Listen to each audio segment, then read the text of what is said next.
Boa noite a todos. Sejam bem-vindos à live de número 234 do dia 29 de janeiro de 2025. É um dia de paz na Sociedade Espírita Beneficente Casa do Caminho de Tambaú. Uma casa de passes, orações, estudos e ensinamentos. Os sorteios do livro e da pintura mediúnica já foram sorteados aos presentes aqui na Casa do Caminho. Hoje é o Dia Mundial do Autismo. O Evangelho de hoje é o capítulo 3, Há muitas moradas na casa de meu Pai. E o item é Mundos Superiores e Inferiores, que é o resumo do ensinamento de todos os espíritos superiores. O livro de hoje que eu vou ler é O Médico Jesus, de José Carlos de Luca. O item é Suas Taxas. Então, suas taxas. Tomar comprimido para baixar o colesterol sem cuidar das dimensões psicológicas, emocionais e espirituais da saúde e da cura, nos faz perder a oportunidade de transformar nossa vida de modo a torná-la mais prazerosa e significativa. Dr. Diane Ornish. O José Carlos, ele explica aquilo que lhe foi colocado dessa forma. Ter saúde não significa apenas não apresentar alguma doença. Saúde é um bem-estar físico que se associa a um bem-estar emocional, mental e espiritual. Por isso, alguém pode não sentir dor alguma e mesmo assim estar doente. Se, por exemplo, vive constantemente irritado. De que adianta apenas estar com o colesterol em ordem se o mau humor é constante em nosso proceder? Não nos preocupemos apenas com a taxa do açúcar no sangue. Vejamos também nossa taxa de doçura com as pessoas. Acautelamo-nos contra o perigo do entupimento das artérias, mas não endurecemos o coração no trato com o próximo. Cuidemos da dentição, mas não nos esqueçamos de sorrir para a vida, a fim de que a saúde também possa sorrir para nós. Pratiquemos exercícios para ter um bom aspecto físico. Contudo, não nos esqueçamos de também exercitar a beleza interior. O Cristo nos pede para cultivarmos os valores eternos, os tesouros espirituais, aqueles que nem a traça, nem a ferrugem consomem, nem os ladrões roubam. A obsessão pelos tesouros da terra tem sido responsável por muitas enfermidades que a medicina ainda não foi capaz de identificar. O Mestre explica que onde estiver o nosso tesouro, aí também estará o nosso coração. O coração é o órgão motor da vida. Um coração que se transforma em tesouro dos bens materiais será sempre alvo de muitas perturbações, pois esses bens são, por natureza, perecíveis, transitórios, mudam de mão a todo instante, e isso é causa de muita angústia. Muitas doenças decorrem da frustração de não possuirmos determinado bem material, ou então do medo de perdê-lo quando o possuímos. Não ignoremos que um dia teremos de abandonar o corpo, e de regresso ao lar espiritual, somente nos restará o exame que medirá o prazer e o significado que conseguimos dar à nossa existência. O que vai nos importar do outro lado da vida foi o amor que sentimos, os sorrisos que demos, o bem que fomos capazes de fazer, as músicas que cantamos, os abraços que distribuímos, os poemas que declamamos e a vida que fomos capazes de viver em toda a sua plenitude. Muitas doenças decorrem da frustração de não possuirmos determinado bem material, ou então do medo de perdê-lo quando o possuímos. Diante de nossas escolhas aqui, faremos a nossa escolha para o mundo espiritual. O que nós vamos escolher? Mundo superior ou inferior? É a nossa escolha, é a nossa maneira de vivenciar o nosso dia a dia. Então, amar sempre. Aí conseguiremos estar no mundo superior. Boa noite a todos. Fiquem com Deus.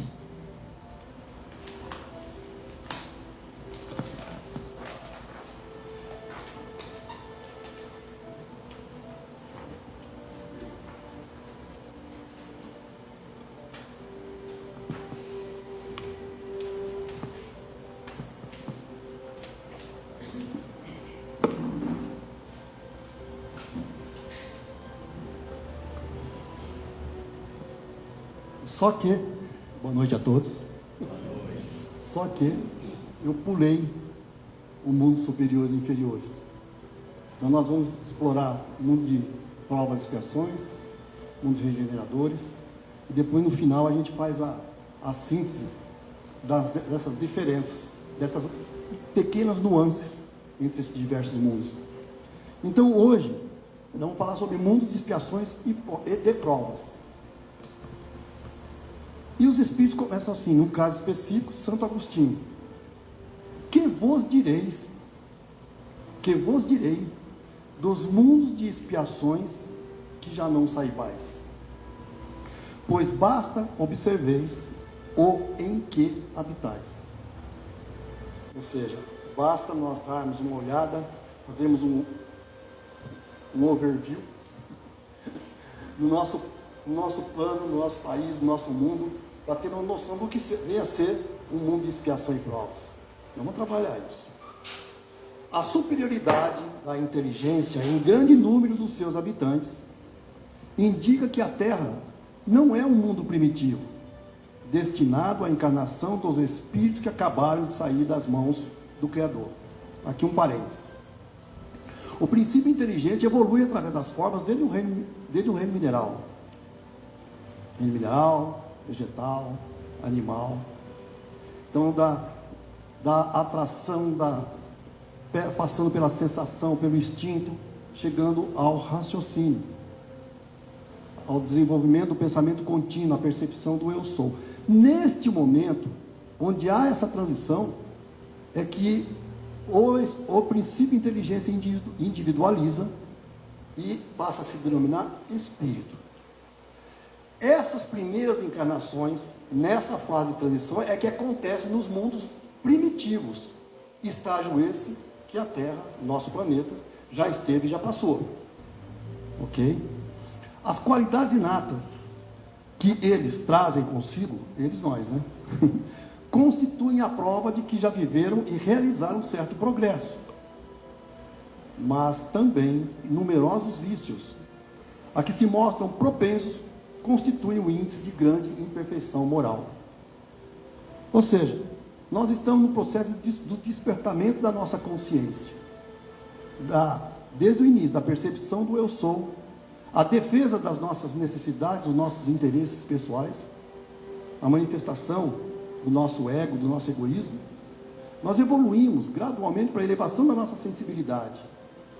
Começamos a nos cansar da prática do mal, mas ainda não temos a capacidade moral de transformarmos a prática do bem em um movimento automatizado em nós. É um processo que nós estamos realizando gradualmente. Por isso Deus os colocou no mundo ingrato, para expiarem as suas faltas, mediante penoso trabalho e misérias da vida, até que hajam merecido ascender a um planeta mais ditoso. Eu ia fazer um comentário mais à frente, mas eu vou fazer aqui e agora. Quando nós lemos o Evangelho, quando nós lemos e estudamos a codificação, nós temos que contextualizar esse estudo. Nós temos que considerar que Kardec, que os espíritos, trouxeram essas informações, esses conhecimentos, e nós temos que ter a clareza de entender que a expressão foi utilizando os conhecimentos e a forma de comunicação da época. Ok? Então, naquela época não tínhamos ainda a psicologia freudiana, não tínhamos ainda os avanços, os arquétipos que Jung nos trouxe. Não tínhamos ainda as descobertas do comportamental, do behaviorismo, muito menos da psicologia transpessoal que temos hoje, na área da sociologia, na área da química, da física, enfim. O nosso conjunto, o nosso universo de comunicação era mais restrito. Então, hoje, essas palavras, castigo, faltas, enfim, penas e mais, miséria da vida, sim, são típicas de um vocabulário restrito. Mas com as informações e conhecimento que os Espíritos nos trouxeram, nós sabemos hoje que Deus não nos castiga. A proposta divina, que acontece a partir da sua presença em nós, é eminentemente pedagógica, educativa. Deus não quer que nós soframos. Ele não vem aqui com um chicotinho nos açoitarmos porque erramos. Estamos aprendendo. Então a justiça divina é eminentemente pedagógica. Nós fomos criados em momentos diferentes, temos idades cósmicas diferentes, por conseguinte, temos necessidades diferentes de aprendizado das leis divinas. Por conseguinte, outro aspecto da justiça divina é essa especificidade, onde os pacotes pedagógicos que constituem o nosso programa encarnatório são direcionados especificamente para cada um de nós. E o outro aspecto da justiça divina é a sua proporcionalidade, a capacidade individual de cada um de nós suportarmos. Então, quando lemos essas informações, esses conhecimentos contidos na codificação, nesse caso especificamente do Evangelho, nós temos que fazer esse filtro. Incorporar a esses conhecimentos essenciais as mudanças dos conhecimentos que nos foram trazidos a posteriori, ok? Então, hoje, com a informação, com os conhecimentos que temos, que vieram depois, mantemos em nós a visão de um pai justiceiro, vingativo, é ultrapassado. Ok? Dito isso, sigamos. Entretanto, nem todos os espíritos que encarnam na Terra vão para aí em expiação. Qual a diferença entre prova e expiação? Toda expiação é uma prova, mas nem toda prova é uma expiação. E agora, e como é que fica? É simples. A prova são situações pelas quais nós já passamos, apanhamos muitas vezes, e após várias encarnações neste ou em outros mundos, superamos, incorporamos a capacidade de sobrepujar aquelas dificuldades de uma forma compatível com as leis divinas. Aí chegamos no plano espiritual, falando com os nossos mentores e amigos espirituais, essa aí, deixa comigo. E eles nos falam, deixa comigo. Me manda lá nas franjas mais dificultosas das nossas megalópolis, que eu vou me sair vitorioso. Eu caí muito em subornos, essas coisas todas. Não caio mais, é verdade? Então vai lá no Congresso Brasileiro. Vai ocupar um cargo público em uma sociedade necessitada. Violência, não, já passei, não está em mim mais. É verdade? Então vai lá viver entre as franjas mais necessitadas da sociedade, onde a violência impera. O que é que você vai fazer lá? Vai ser desafiado. Prova é isso.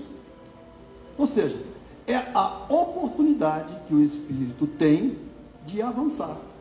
E que muitas vezes, em sua grande maioria, ele participa junto aos engenheiros dos processos, dos departamentos de reencarnação no plano espiritual, das escolhas.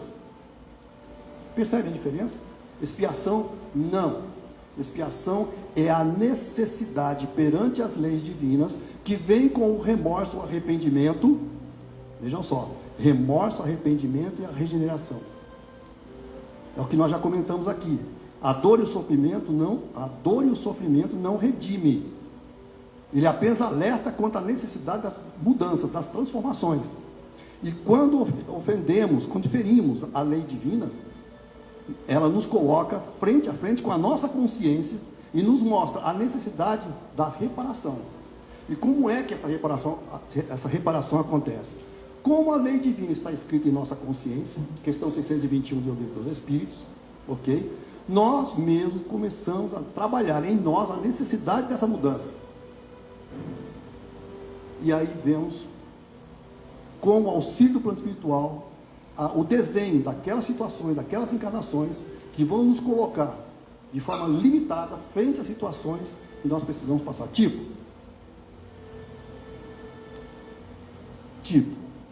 numa encarnação passada, eu me defrontei com uma série de problemas, não resisti e tirei minha vida. Dei um tiro na cabeça. Agora foi.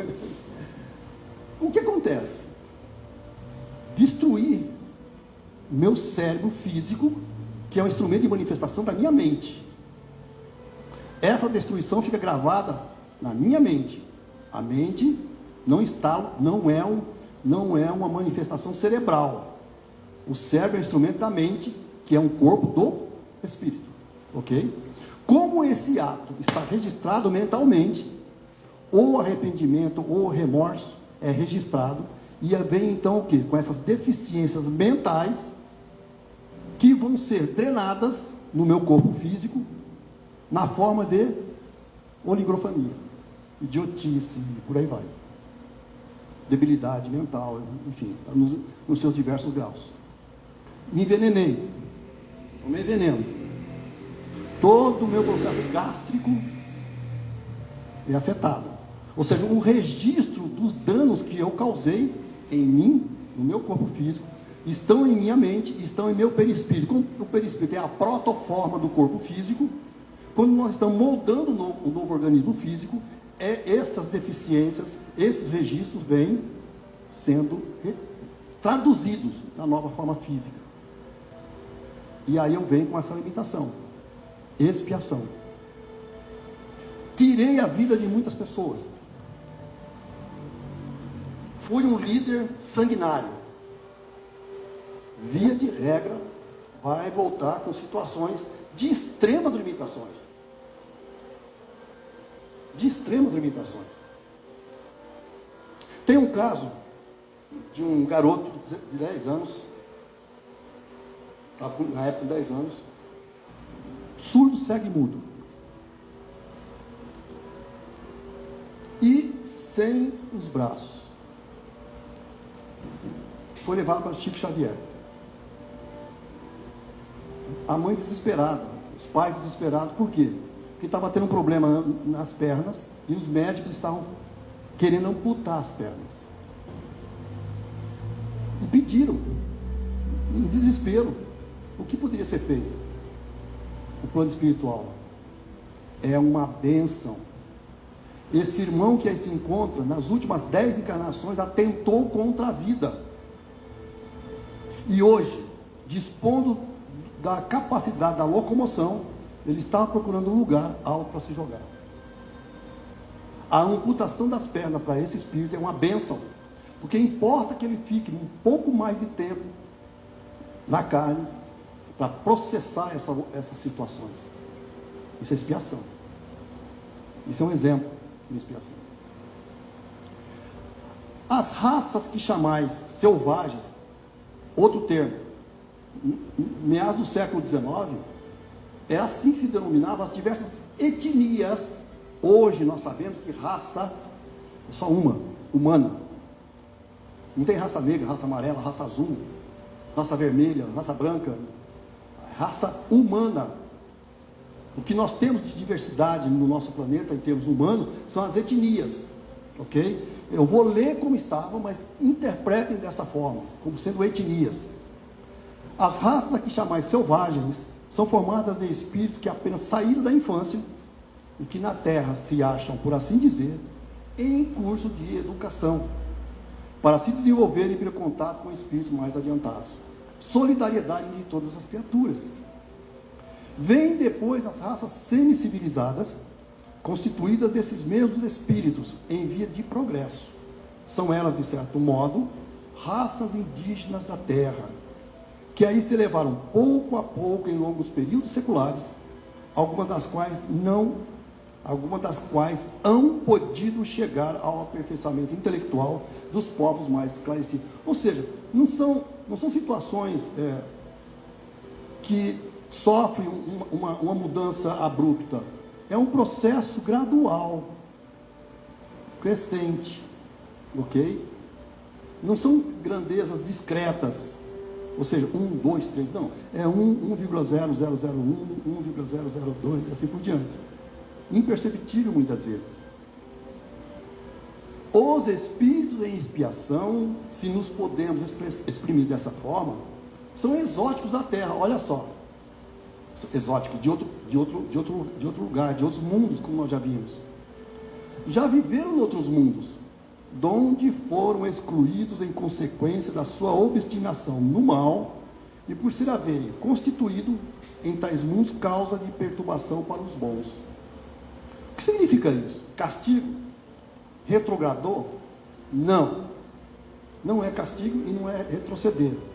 As capacidades conquistadas, as conquistas dos espíritos permanecem com eles. Só que, naquele mundo específico, originário dele, a maior parte daquela humanidade já não quer mais praticar o mal e já está caminhando na direção da prática do bem. O que significa que as condições que permitiriam ferir a sensibilidade desses nossos irmãos, para que eles percebessem nele o que neles precisavam ser alterados, mudados, já não existiam mais. Então, por sintonia e afinidade, essas criaturas são direcionadas por sintonia e afinidade, veja, não é por castigo, por sintonia e afinidade, para mundos nos quais eles encontrarão as condições de viver no relacionamento, onde eles conviverão com aquelas situações que ferirão a sua sensibilidade, porque situações mais grosseiras. Nós já comentamos aqui, os famosos exilados de capela, tão bem descrito no livro A Caminho da Luz, de Emmanuel. Atualmente, a Terra já está passando por um processo de limpeza das suas faixas umbralinas. Estão começando a vivenciar os exilados da Terra no mesmo processo. Tiveram de ser degradados por algum tempo, vejam só, para o meio de espíritos mais atrasados, com a missão de fazer estes últimos avançassem. Que esses últimos avançassem. Pois que levam consigo inteligências desenvolvidas e o germe dos conhecimentos que adquirirem. Nada é em vão. Eles deixam seus amores, deixam seus entes queridos nos mundos primitivos, com aquela sensação do paraíso perdido, do pecado original. Percebem a tradução? A mudança de concepção. Pecado original não é algo. Paraíso perdido não é o Éden. São essas situações que a dinâmica das leis divinas coloca para cada um de nós. Quando, em sendo degradado, vem dos seus mundos mais originários, mais desenvolvidos, para mundos mais primitivos. O ser não lembra, mas está registrado em sua memória espiritual. Daí vem que os espíritos em punição, não é punição, quem é professor aqui sabe. Precisa responder. Aliás, hoje, atualmente, parece que tem uma coisa diferente, né? Parece que não tem mais repetição, né? Aproveitamento, enfim, sei lá como que é. Nossa época, se tivesse nota menor que 7 ou que 5, não me lembro, repetia. Gente, repetia de ano. Agora, o professor que repetia um aluno está correndo o risco de sofrer um ataque físico. Então, não é punição, é compatibilizar o avanço desses seres com as situações adequadas ao seu nível de percepção. Então, daí vem que os espíritos em punição se encontram no seio das raças mais inteligentes. Por isso mesmo, para essas raças é que de mais amargor se revestem os infortúnios da vida.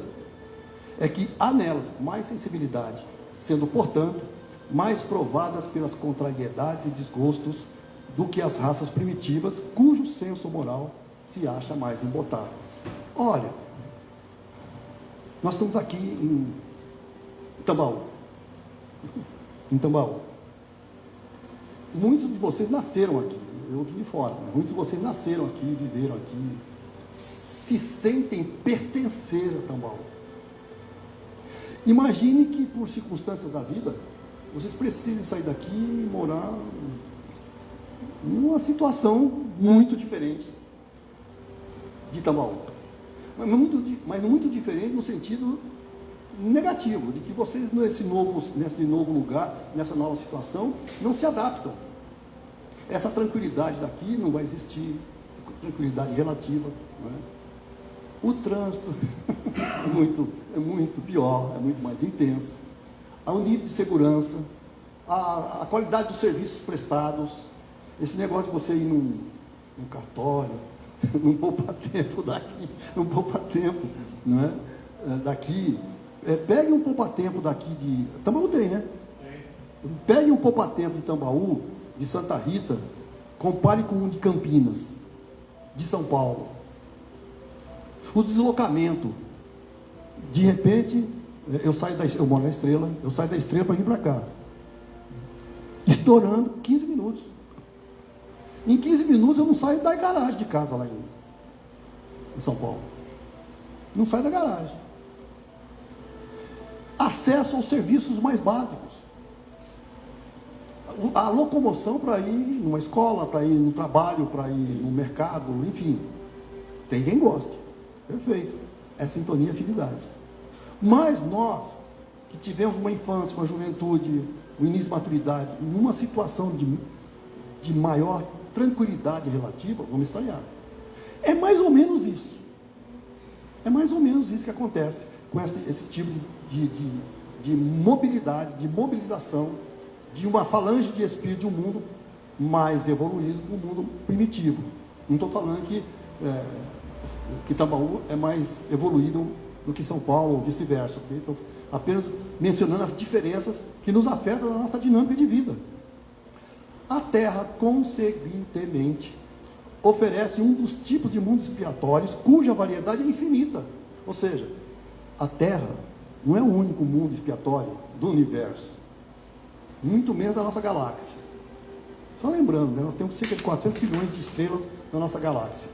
Cada estrela do seu cortejo de planetas. Cada cortejo desses planetas tem lá seus mundos primitivos, de expiação e provas, regeneradores, felizes. Ok?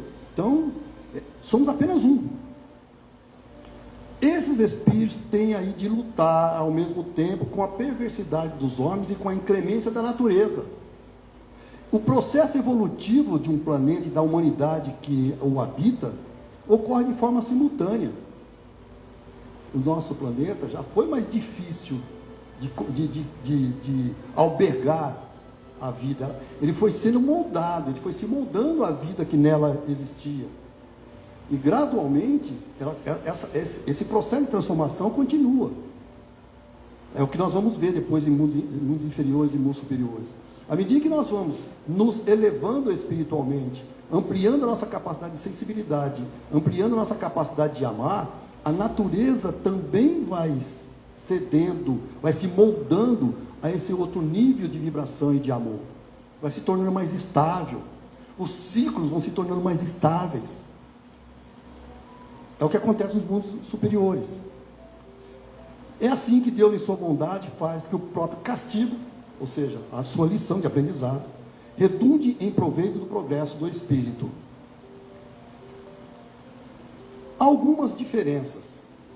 Só lembrando, né, quando nós falamos de espírito em mundos de provas e expiações, nós estamos falando das categorias de espíritos imperfeitos, levianos, aliás, impuros, levianos, pseudo-sábios, batedores e neutros.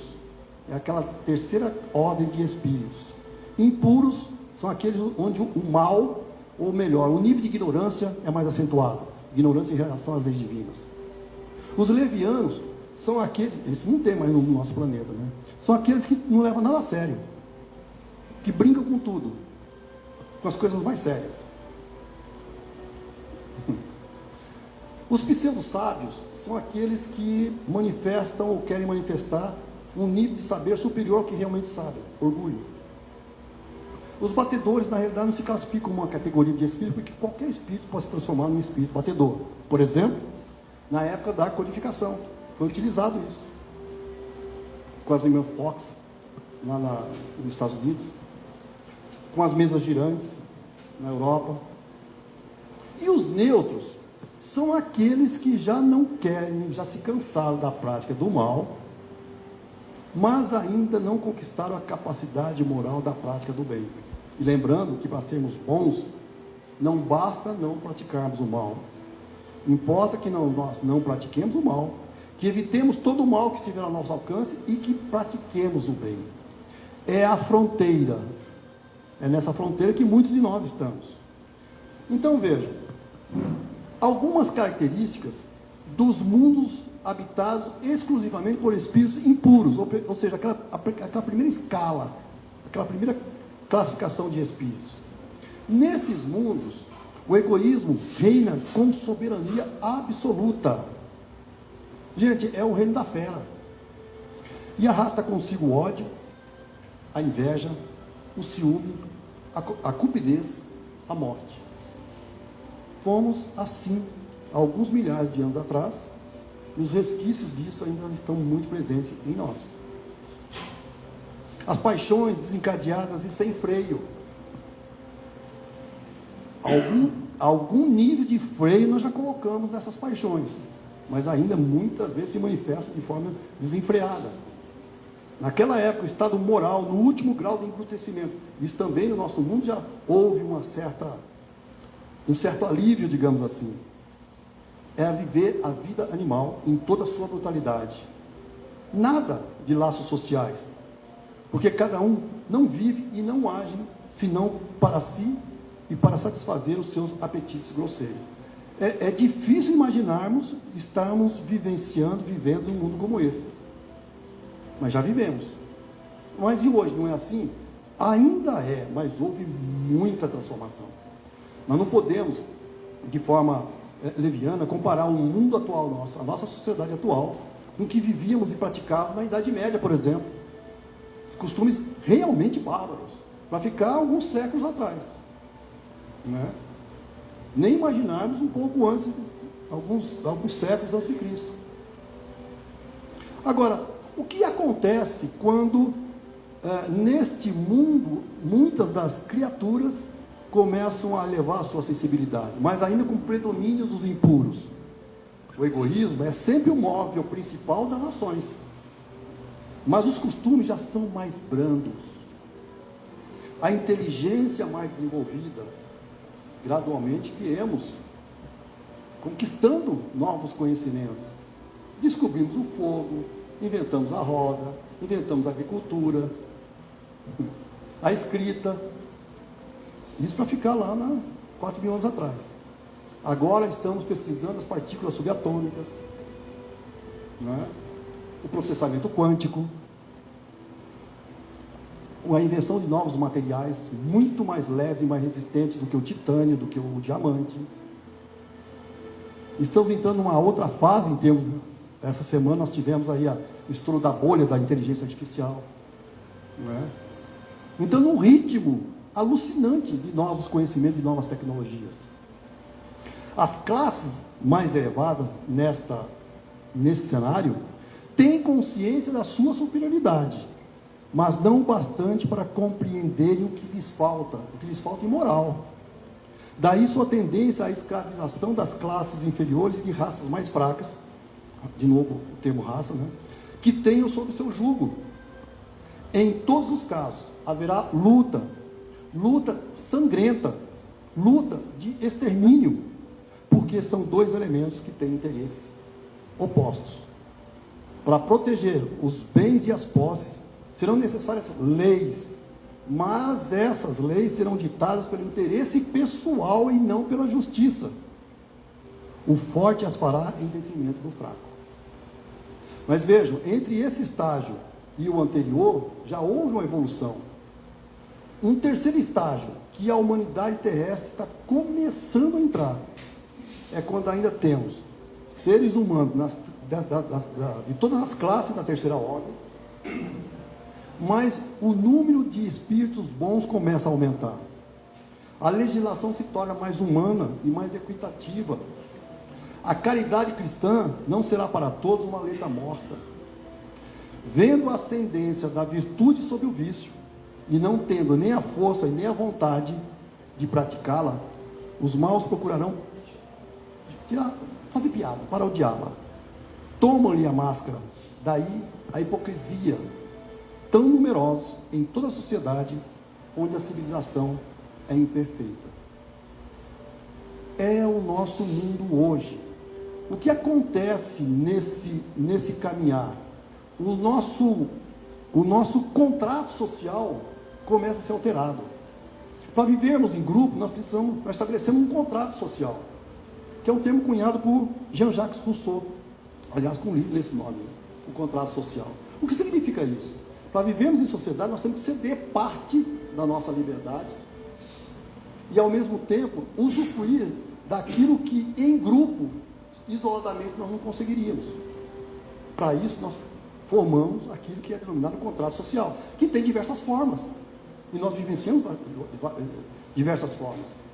O império, a república, a democracia, a ditadura, o socialismo, o comunismo, enfim, esse monte de livro que surgiu por aí. Faltou o cristianismo puro, não é? Nesse contrato social, nós organizamos lideranças, líderes, governos. Nós constituímos modelos de produção. À medida que nós vamos evoluindo, esse contrato social ele vai se atenuando. A governança vai cada vez mais se dirigindo ao interesse realmente do povo. O modelo de produção vai começando a ser alterado cada vez mais. Hoje, uma perspectiva materialista, extrativista, exploratória da natureza, para o respeito com a sustentabilidade. Quando nós fazemos isso, a natureza fará o que faremos, o que façamos. Isso reflete um nível mais elevado de sensibilidade, cujas gerações atuais já estão começando a manifestá-los. É um processo geracional. No nosso mundo, nessa fase de transição pela qual estamos atravessando, é um processo geracional. O que significa isso? Que aquelas lideranças ainda embutidas no interesse pessoal, no seu egoísmo, no seu orgulho, na sua vaidade, na sua prepotência, estão desencarnando. É lei da vida. Quando desencarnam, vão perceber no plano espiritual as necessidades de mudança e as faltas de oportunidades que foram desperdiçadas. Muitos deles não voltam. E quando voltam com aquelas situações das expiações. Mas boa parte da nova geração, melhor dizendo, é constituída de dois grandes grupos. Um grupo que está recebendo as últimas, digamos assim, oportunidades nesta fase planetária para fazer as correções que se tornam necessárias. Porque muitos deles atuam ou atuaram de forma negativa por uma falsa percepção do ambiente. Estando no plano espiritual, percebendo as necessidades de mudança, reencarnam já com uma tendência mais positiva. Esse é um grupo. E o outro grupo são aquelas criaturas que já desenvolveram esse trabalho, que já conquistaram essa consciência, essa percepção, que já tem em si esse impulso para o bem.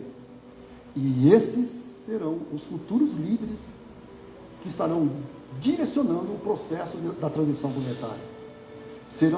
São e serão os futuros líderes em todas as áreas do conhecimento das atividades humanas, onde a sensibilidade, a empatia, a capacidade de perceber o outro, o respeito para com a natureza, estarão nos conduzindo para um mundo de mais paz, de mais serenidade. Quando então estaremos deixando esse estado de mundo de expiação e de provas para um mundo de regeneradores, que é o que nós vamos comentar na próxima reunião nossa. Ok? Muita paz.